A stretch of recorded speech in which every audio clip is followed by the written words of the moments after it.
own mistakes, and because they are disciplined enough to understand the mistakes, Yeah. and then to make the comeback. Other teams, when they make the mistake, they will eventually lose because they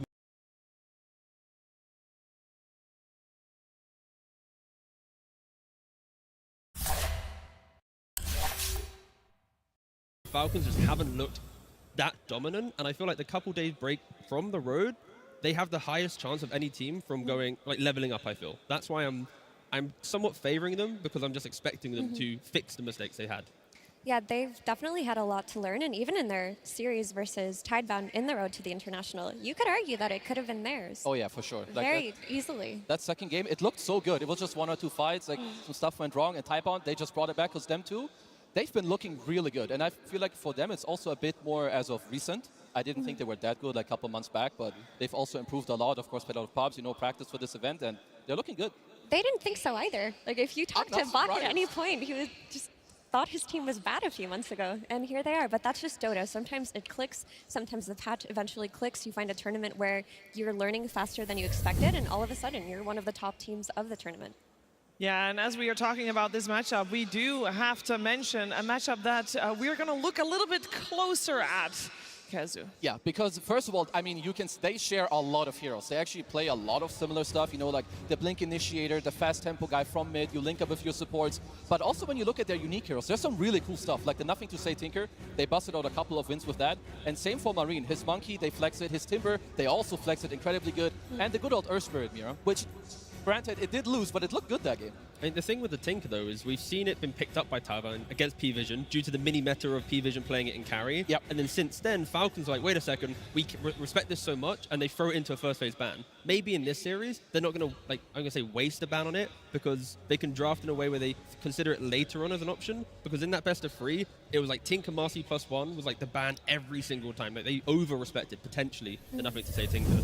And I think that one's very unique to Nothing to Say, though, because it's not like, oh, we're going to ban Tinker because we respect that it'll potentially flex the support, as it has been in the last few years. As a Tinker player, he got famous. He initially got scouted into professional Dota because of his Tinker gameplay in pubs. Versus this team, is it worth letting it through, really, and enduring a 50-minute long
People, right? You got the Enchantress that can buff up his heroes, Pugna with healing, you got Snapfire with cookie saves, Bane with sleep dodges, and then Naga Siren with the sleep. Like, everything he plays is to ensure that when ATF or Marine or Skidder go crazy, he's there to go, you know what? I'm just going to make sure you're not dying and you can keep going.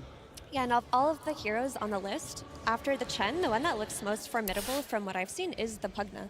Like, Pugna in Snake King's hands is he will farm the dead lanes, he will be pushing, he will be sniping couriers even, doing tower damage wherever he can. And as he says, like, he's providing that sustain. Also, versus teams that rely on spellcasting in the early mid game, like Tidebound, they want to play the